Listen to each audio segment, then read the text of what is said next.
Hey guys, welcome back to my channel best knowledge. Today is my topic acid reflux. तो आज का मेरा topic है acid reflex पर। तो इनके जो नेम है वो जान लेते हैं। तो फर्स्ट जो आप चार्ट देख रहे हैं तो इसमें जो नेम आ जाता है ईसोफेगस, राइट। एंड सेकंड जो इसमें आता है नेम स्पिंचर क्लोज्ड हो रहा है। देन इसके बाद आ जाता है स्टमक। नेक्स्ट हम चार्ट देखते हैं, इसमें आ जाता है स्पिंचर ओपन हो रहा है, अलाउ रिफ्लेक्स। नेक्स्ट है स्टमक। तो सबसे पहले हम जानेंगे एसिड रिफ्लेक्स क्या होता है। बेसिक जानेंगे, देन इसके बाद हम पूरी इसकी डिटेल भी जानेंगे। तो चलिए सबसे पहले इंट्रोडक्शन जानते हैं। एसिड रिफ्लेक्स क्या होता है। एसिड रिफ्लेक्स एक ऐसी कंडीशन है, ऐसी स्थिति है, यानी कि जिसमें स्टमक में प्रेजेंट अम्ल, जिसे हम एसिड बोलते हैं, वापस ईसोफेगस में जाने लग जाता है। गले और स्टमक को आपस में कनेक्ट करने वाले ट्यूब को क्या बोलते हैं, ईसोफेगस कहते हैं, या फिर इसे हम बोल सकते हैं फूड पाइप, राइट। अगर आपको एसिड रिफ्लेक्स की प्रॉब्लम कभी कभार ही होती है तो इसमें आपको टेंशन लेने की भी ज़रूरत नहीं है, क्योंकि ये जो कंडीशन है आमतौर पर अत्यधिक यानी कि ओवर ईटिंग करने की वजह से भी हो सकता है। यानी कि आपके स्टमक में दबाव बढ़ जाने के कारण भी फूड पाइप की वॉल खुल जाती है, जिसके कारण एसिड रिफ्लेक्स होने लग जाता है, राइट। तो चलिए सबसे पहले हम जानेंगे एसिड रिफ्लेक्स क्या है। वो तो हमने इंट्रोडक्शन जाना फर्स्ट में। तो अब हम बात करते हैं एसिड रिफ्लेक्स क्या है। जब स्टमक में मौजूद एसिड पेट के ऊपर प्रेजेंट ईसोफेगस में चले जाते हैं तो इस कंडीशन को एसिड रिफ्लेक्स कहा जाता है। ईसोफेगस को फूड पाइप भी कहा जाता है। अगर नली यानी कि जो ट्यूब है वो गले और स्टमक को एक साथ क्या करती है, एक दूसरे से कनेक्ट करती है, जोड़ती है। तो एसिड रिफ्लेक्स के दौरान स्टमक से आया हुआ जो फूड है, या फिर जो हम मतलब जो खट्टे तरल स्वाद जो लेते हैं, या साथ ही उसमें क्या होता है, हमारे चेस्ट पर क्या होता है, जलन महसूस होती है, जिसको हम बोलते हैं एसिड रिफ्लेक्स। तो किस कारण से होता है एसिड रिफ्लेक्स, वो भी हम जान लेते हैं।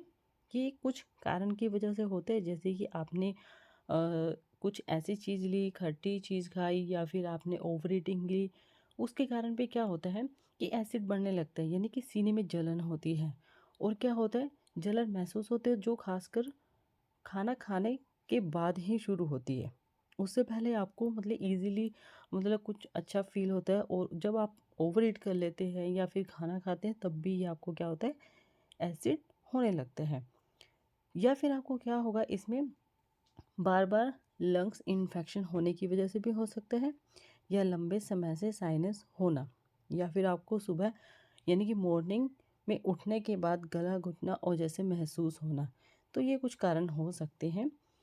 तो ये किस कारण से होता है, यानी कि एसिड रिफ्लेक्सिस कोजेज जो होते हैं किस कारण से होते हैं और क्यों होता है। यानी कि जो हमारा स्टमक है उसमें पावरफुल एसिड होते हैं जो फूड को छोटे छोटे टुकड़ों में तोड़ते हैं, राइट। और बैक्टीरिया जैसे जो जर्म्स हैं उनसे बचाते हैं, और स्टमक की अंदरूनी यानी कि इंटरनल जो लेयर है उसे प्रोटेक्टिव करते हैं।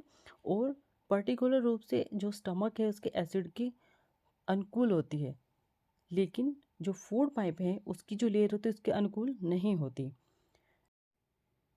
जैसे कि इसमें जो भोजन नली होती है, यानी कि जो फूड हमारी जो पाइप होती है उसका जो निचला जो पार्ट होता है वो स्टमक से कनेक्ट होता है।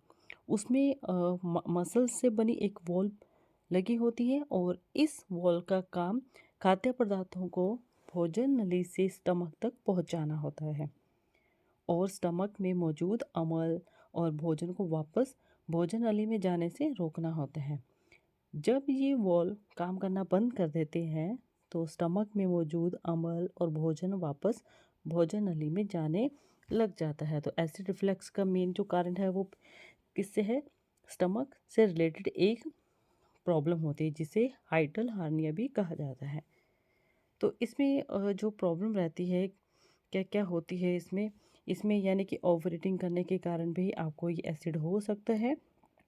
और इसके बचाव क्या रहते हैं, इसमें आपको स्टमक के दबाव को कम करना, और या फिर आपकी बॉडी की पोजीशन में कुछ मतलब सुधार करना, या फिर आपको अगर ज़्यादा फैटी हैं तो आपकी बॉडी का वज़न भी ज़्यादा है तो आपके शरीर का वज़न भी कम करना। तो इस तरह से आप अपने जो प्रिवेंशंस हैं वो कर सकते हैं। तो आज हमने जाना एसिड रिफ्लेक्स क्या होते हैं, इसकी कोजेज़ और प्रिवेंशंस, तो इसके इंट्रोडक्शन के बारे में भी जाना। तो आज के लिए इतना है and thank you for watching my video.